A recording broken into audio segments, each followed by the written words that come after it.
রামনগর গ্রামে একটা সময় এই গ্রামে মানুষ দরজা খুলে ঘুমাতো, আর এখন সূর্য ডোবার আগেই দরজা বন্ধ, আলো নিভে যায়। কারণ রাত নামলে কেউ ডাকে। লোকজন বলে নিশি ডাকে। গত 2 মাসে 6টা বাচ্চা হারিয়ে গেছে।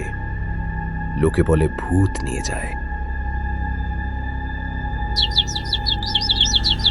এই গ্রামে সবার আদরের ছেলে হলো টিটু, কিন্তু সে আর আগের মতো নেই। তার মা মারা যাওয়ার পরে সে একা একা বসে থাকে, কারো সাথে বেশি কথা বলে না। মা, তুমি এসেছো? না, তুমি আমার মা না, তুমি অন্য কেউ। রঘুদা, এই বাগানটা ভালো লাগে না। মনে হয় কেউ পেছন থেকে তাকায়। তুই একেবারে ভিতর ডিম, চুপ করে হাঁট। ও কাকা, আমার খুব ব্যথা লাগতাছে। এইটা তো গোপালের গলা, কিন্তু গোপাল তো 1 মাস আগেই হারিয়ে গেছে। ওটা হাওয়ার শব্দ, আর কিছুই না। এখান থেকে চুপচাপ চল। বাঁশের ঝাড়ের মাঝখান দিয়ে আবার শব্দ ভেসে আসে। এই দেখো কাকা, আমি এই দিকে। কাকা, তুমি আমার দিকে তাকাইও না, তাকাও। এই যে আমি। ভাইরে ভাই, আমার তো মনে হচ্ছে এটা নিশ্চয়ই নিশির ডাক। তো পালা। দুজন দৌড়ে পালিয়ে গেল, কিন্তু তাদের পেছনে বাঁশের ফাঁক দিয়ে যেন কেউ তাকিয়েছিল। গ্রামে আবার হঠাৎ করে হইচই শুরু হয়েছে।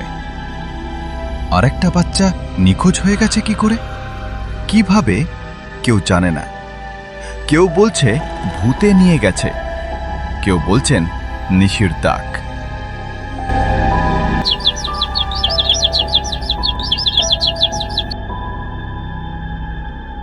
কিরে, তুই কি রাত্রিবেলা ঘুমাস নাই? ঘুম হয় নাই দিদা। সেই রাতেই একটা ঘরের বাইরে শোনা গেল একটা অজানা রাহুল, রাহুল, রাহুল, 3 বার ডাক। ঘরের ভেতরে ছোট্ট রাহুল উঠে বসে। মা, দরজা খোল বাবা। ধীরে ধীরে দরজার দিকে এগিয়ে যায়। দরজা খুলে পরদিন সকালে গ্রামে আবার ভিড় জমে। রাহুল নিখোঁজ। এটা নিশ্চয়ই আগের মতোই কাজ, কিন্তু কে করলো, কি করে হলো, কিছুই জানা নেই। আমার তো মনে হচ্ছে যে কেউ আবার গলা নকল করতেছে। টিটু দূরে এক কোনায় দাঁড়িয়ে সব দেখছে আর শুনছে, চুপচাপ। সেই রাত টিটু একা বসে আছে। হঠাৎ তার সামনে কুয়াশা জমতে থাকে। একটা ছায়া ধীরে ধীরে তৈরি হয়। টিটু, মা। জবা দাঁড়িয়ে আছে ভূত হয়ে। আমি তোকে বাঁচাইছিলাম, কিন্তু সব শেষ হয় নাই। তাহলে কি আবার ডাকতাছে? তোর বাবার সাথী যারা বেঁচে গেছে তারা আবার শুরু করছে। আগেরবার ভুল হয়েছিল, এইবার সাবধানে করবি। গ্রামের লোকেরা আবার নিশি ডাক ভাবতাছে। আমাদেরই ভালোই হইছে, আমাদের কাম হচ্ছে কখন হইবে।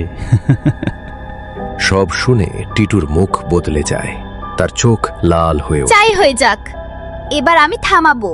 আমার মতো মা বাবা হারা কাউকে হতে দিব না। তার পেছনে জবার ছায়া ভেসে ওঠে।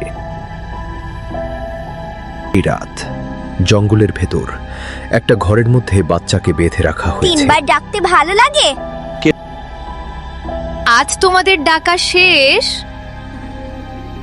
ভয় কখনো পুরোপুরি শেষ হয় না। যতদিন মানুষের ভেতরে লোভ আছে, ততদিন অন্ধকার ফিরে আসবেই।